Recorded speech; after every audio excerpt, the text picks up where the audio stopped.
Bonjour à tous et bienvenue dans votre édition consacrée à l'actualité bretonne. Dans les titres ce lundi, le mécontentement des agriculteurs bretons. Alors que la loi agriculture et alimentation est en débat en ce moment à l'Assemblée nationale, si rien ne bouge, les producteurs pourraient se mobiliser.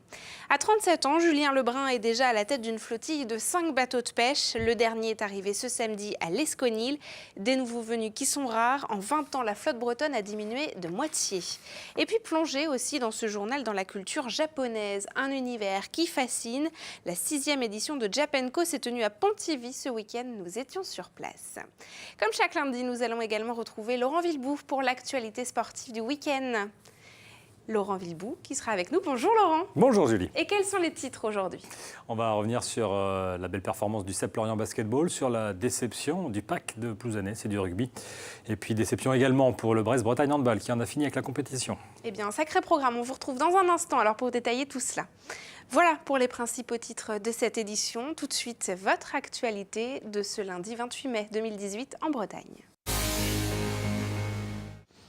Ce lundi matin, la FDSEA du Morbihan et les jeunes agriculteurs ont donné rendez-vous à la presse devant la préfecture du département pour faire part de leur inquiétude. Pour eux, les débats actuellement menés autour de la loi agriculture et alimentation ne sont pas convaincants. Le vote d'un texte pour instaurer de nouvelles règles dans les relations commerciales afin de mettre fin à la guerre des prix n'est pas suffisant selon ces syndicats.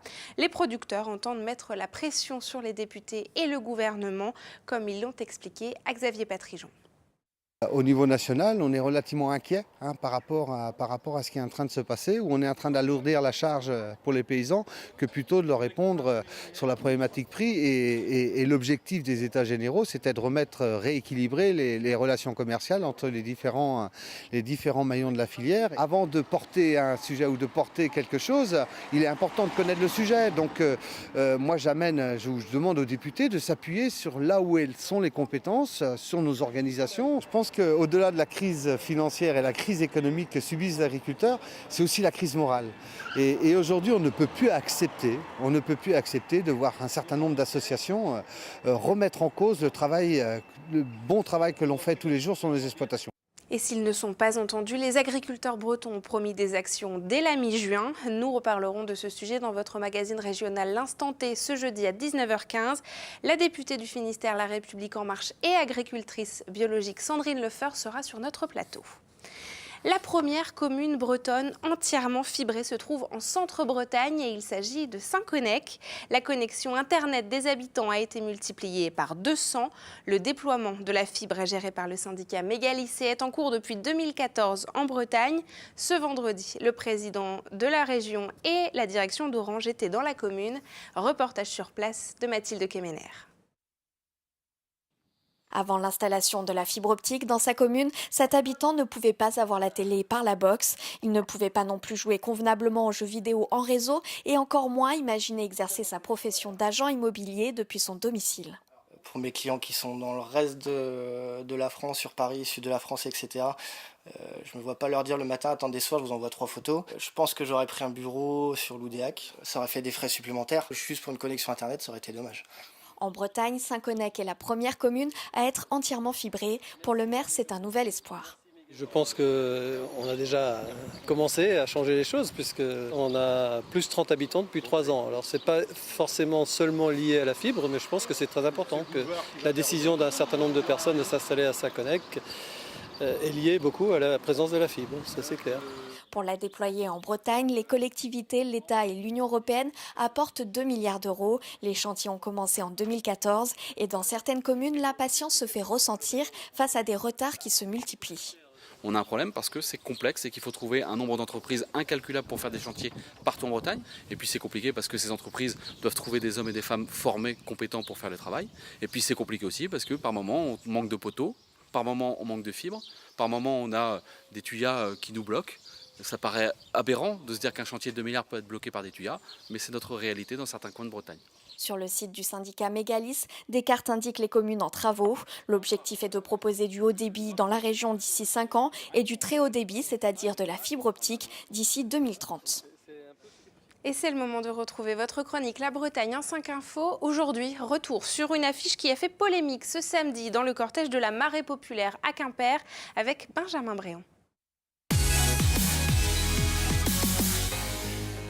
Grosse colère des policiers quimpérois après la manifestation Marée populaire de samedi.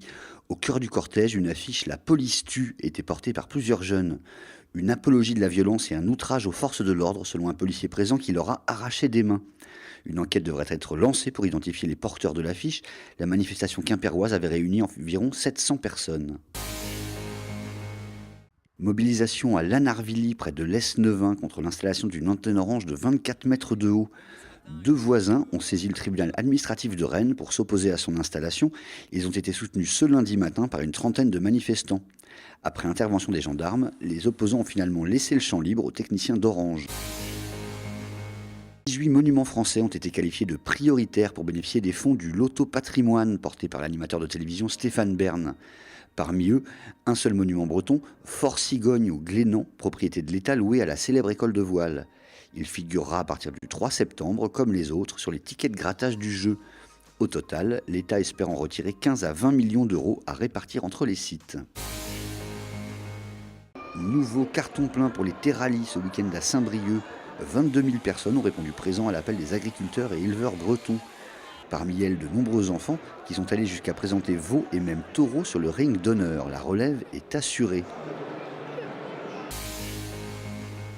Enfin, la Manche à la nage et en maillot de bain, s'il vous plaît. C'est le défi que se sont lancés la semaine dernière à Auray 4 sportifs qui n'ont pas froid aux yeux, ni au reste d'ailleurs. La traversée en relais devrait avoir lieu début août. Elle vise à récolter des fonds pour 2 petites filles atteintes d'une maladie neurologique. Le nombre de bateaux de pêche a largement diminué en plus de 25 ans dans la région. Il y en avait près de 3000 au début des années 90. La Bretagne en comptait 1300 l'an dernier. Un nouveau est venu regonfler ce chiffre ce samedi dans le port de l'Esconil. Le Corail, propriété de Julien Lebrun. À 37 ans, il possède déjà 5 bateaux. Reportage sur place de Pauline Ferco. Un bateau de pêche flambant neuf, c'est toujours un événement dans un port. Ce samedi, à l'Esconil, le Corail est entré en fanfare. Julien Lebrun, jeune armateur bigoudin qui a fait ses armes sur le bateau de son père, puis au lycée du Guilvinec. À 22 ans, il était déjà à la barre de son premier navire. Il y a eu des moments très durs, les années 94, 95, là, les grèves. Après, on a connu la crise du gasoil, le retour en 2008, 2010. Depuis 2014, ça va beaucoup mieux. Là, le gasoil augmente, donc attention, il faut être prudent. Il a pris 20 centimes en 1 an et demi. Donc un bateau comme aujourd'hui, il perd 200 € par jour. La tête sur les épaules donc, mais confiant pour la suite, puisque le Corail représente un investissement d'1,5 million d'euros. Rien de plus qu'un bateau qui a 30 ans, à part des capteurs de panneaux. Langoustine, Lot, Limande, Merlu, les 4 hommes du bord partiront pour démarrer d'1 semaine dans le golfe de Gascogne à bord du Corail. C'est là qu'on conserve la langoustine. Donc il y a 2 viviers qui sont réfrigérés entre 2 et 4 degrés. Une chambre froide journalière et la grande chambre froide, la cale ici. Ce samedi, toute la journée, il fera visiter son fier navire aux curieux. Car Julien est toujours disponible lorsqu'il s'agit de défendre son métier et de prouver que la pêche dans le pays bigoudin a encore de beaux jours devant elle. Et Julien Lebrun compte poursuivre le développement de sa flottille. La construction d'un 6e bateau est en cours, mise à l'eau annoncée en 2019. Sport à présent et nous allons retrouver tout de suite Laurent Villebouf pour le duplex. Et Laurent, on commence avec des Lorientais qui marchent sur l'eau. Oui, c'est une formule, vous l'aviez compris, c'est la super, méga, giga, extraordinaire perf du week-end, le CEP Lorient ici, maillot noir, dans la salle de Saint-Quentin pour une demi-finale aller d'accession à la Pro B, un match remporté par les Morbihanais, 64-60. Le CEP va jouer son match 2 demain soir, mardi, à Kervarik. En cas de nouveau succès, donc face à Saint-Quentin, les Bretons seraient qualifiés pour la finale d'accession. Ce serait tout simplement énorme. Évidemment, nous y serons. Image et interview dans le JT de mercredi, bien évidemment. Et comme souvent, Laurent, dans votre duplex, il y a les ravis, mais il y a aussi les déçus. Bah oui, c'est le lot de la compète sportive. Il y a ceux qui marchent et qui espéraient toucher leur rêve. Et malheureusement, en l'occurrence, l'accession à la Fédérale 2 pour les Bleus et Blancs du PAC ici, qui vont quand même marquer quelques points face à l'Irak ce dimanche. Eh bien, alors qu'ils avaient perdu 30-13 au match aller, il leur fallait s'imposer largement face à leur adversaire de dimanche. Ça n'a pas marché puisqu'ils se sont une nouvelle fois inclinés 19-24. Les Finistériens, ils vont donc rester la saison prochaine encore en Fédéral 3. Ouais, c'est sûr qu'on a mal entamé le match. On a été, je peux dire, transparent, mais on a fait beaucoup de mauvais choix en première mi-temps. C'est plein de petites erreurs qui doivent être gommées plus on monte dans les niveaux, quoi. Et aujourd'hui, on a fait beaucoup trop d'erreurs pour pouvoir prétendre à monter à Fédéral 2. On a gagné 22 matchs sur 25 maintenant, et puis voilà, on ne monte pas. C'est beaucoup de regrets, mais beaucoup de fierté aussi de ce qu'ils ont produit toute la saison. Et il y avait d'autres déçus, Laurent, ce week-end, ce sont les filles du BBH. Oui, et nous en parlons longuement dans l'émission Multisport de cette semaine, puisque le BBH est notre invité. Malgré leur victoire 26-24 à Metz, eh bien, elles échouent dans la quête du titre de championne de France. Elles finissent dauphines, puisque vous le savez, au match aller, elles s'étaient inclinées. Il fallait s'imposer de 5 buts en terre lorraine samedi soir, ce qui ne fut pas le cas, vous l'avez compris. C'est Metz donc qui décroche un 22e titre national. C'est énorme. Merci beaucoup Laurent, en tout cas pour ces titres. Et vous l'avez dit, nous vous retrouvons à 19h15 et à 23h15 pour votre émission Multisport et en replay bien sûr sur les sites internet de TBO et TB Sud. C'était le rendez-vous à ne pas manquer ce week-end pour les fans de culture japonaise. Pontivy, dans le Morbihan, accueillait la 6e édition de Japenco, créée il y a 6 ans par un groupe d'amis et aujourd'hui incontournable pour les amateurs de cette culture. Karine Chevrolier s'est rendue sur place.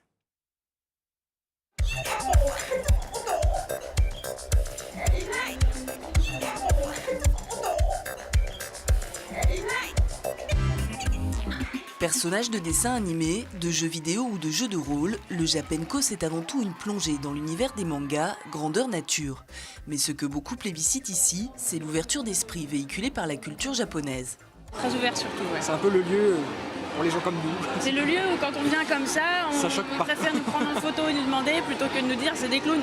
C'est ça. Voilà. C'est vraiment une culture où on peut faire ce qu'on veut, mais avec un respect qui est quand même très important. C'est très ancré. Chacun peut être libre de s'exprimer, de faire ce qu'il a envie.